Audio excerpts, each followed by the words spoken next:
नमस्कार, मैं सुदर्शन चक्रधर। चक्रव्यूह में आपका स्वागत है। आज के चक्रव्यूह में हम बात करेंगे राम मंदिर उड़ाने की धमकी देने के पीछे के रहस्य की।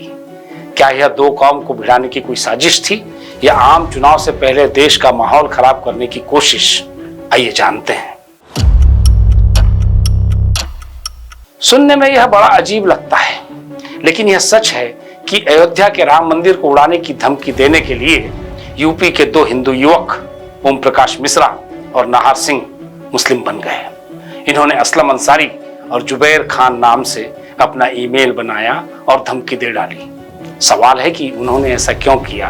क्या 2024 के आम चुनाव से पहले ऐसे कट्टरपंथी तत्व देश का माहौल बिगाड़ने पर आमादा है? आखिर ओम प्रकाश मिश्रा और ताहर सिंह मुस्लिम नाम से यह शर्मनाक जुर्म करके क्या साबित करना चाहते थे? यूपी के मुख्यमंत्री योगी आदित्यनाथ और अयोध्या के राम मंदिर को उड़ाने की धमकी देकर इन्होंने क्या पाया? क्या इन दोनों के पीछे के मास्टरमाइंड देवेंद्र तिवारी को भी कोई शख्स निर्देश दे रहा था? कहीं यह दो कौम को लड़ाने भिड़ाने की साजिश का हिस्सा तो नहीं था? हम कई बार कह चुके हैं कि धार्मिक कट्टरता ही हर धर्म का सबसे बड़ा शत्रु है।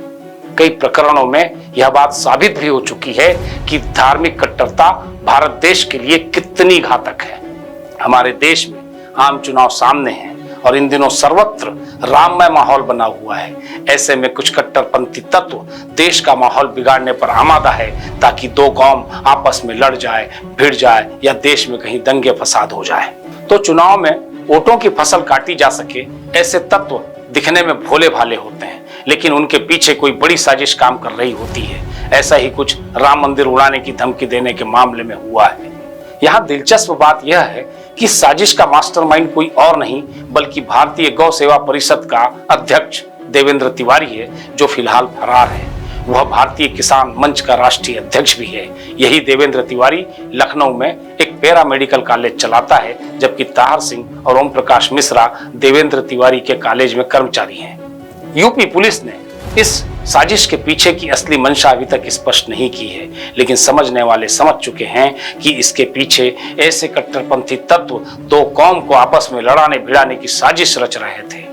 हालांकि इनका कहना है कि इन्होंने देवेंद्र तिवारी के कहने पर ही यह सब कुछ किया और देवेंद्र तिवारी को बड़ा नेता बनना था और उसे वीवीआईपी सुरक्षा प्राप्त करने की भी ख्वाहिश थी, इसलिए उसने यह साजिश रची। लेकिन इसमें कुछ न कुछ गड़बड़ लगती है। ऐसे मामलों पर बारीक नजर रखने वाले एक विशेषज्ञ का कहना है कि यह सब सोची समझी साजिश थी। देवेंद्र तिवारी के पीछे कुछ बड़े लोग हो सकते हैं और शायद ही उनका खुलासा कभी हो पाएगा। दरअसल ऐसा करने वालों को अच्छी तरह पता रहता है कि उनका कोई कुछ बिगाड़ नहीं सकता।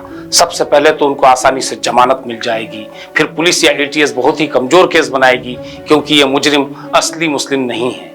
हाँ, अगर ये लोग असल में मुस्लिम होते तो मामला कुछ और ही हो जाता, तब देश भर में बवाल भी हो सकता था। लेकिन अब तो सरकारी वकील भी बहुत सुस्ती से इनका केस लड़ेगा, यानी कई वर्षों तक यह केस चलेगा। फिर मुमकिन है कि कुछ न कुछ कारण से उनको रिहा भी कर दिया जाएगा। अब देवेंद्र तिवारी के पीछे कौन है, यह भी जांच का विषय है। लेकिन देश के अनेक विद्वानों को शंका है कि मास्टरमाइंड देवेंद्र तिवारी के पीछे जिन बड़ी ताकतों का हाथ है, यूपी पुलिस या एटीएस शायद ही उन तक कभी पहुंचेगी। यूपी पुलिस ने अभी तक इस केस के सिर्फ 2 मोहरों को गिरफ्तार किया है, मगर इन हिंदुओं ने अपना नाम मुस्लिम ही क्यों रखा, यही समझने वाली बात है। यानी धर्म विशेष के प्रति देश में बवाल करने के लिए इन्होंने पवित्र राम मंदिर का सहारा लिया। इससे ज्यादा शर्मनाक और क्या हो सकता है? यह पहला मौका नहीं है जब कट्टरपंथी ताकतें अपना नाम और धर्म बदलकर गुनाह पर गुनाह किए जाती हैं और बदनाम दूसरा धर्म हो जाता है। देश भर में इस तरह की अनेक घटनाएं हो चुकी हैं। 2 वर्ष पहले ही देश के मशहूर उद्योगपति मुकेश अंबानी को भी एक मुसलमान नामधारी शख्स ने धमकी दी थी।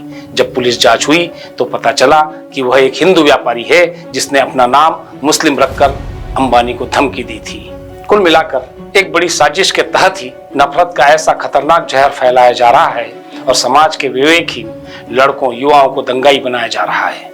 यह एक प्रोजेक्ट है जिसे पूरा करने के लिए इस देश में कितने संगठन, कार्यकर्ता और नेता पैदा हो गए हैं, इसकी जांच होनी चाहिए।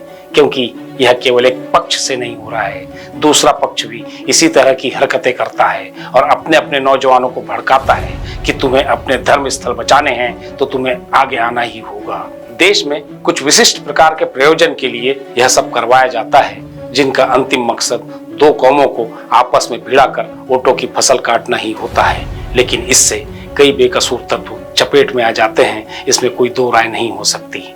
आज के चक्रव्यूह में बस इतना ही। किसी नए मुद्दे पर आपसे फिर मुलाकात होगी। नमस्कार।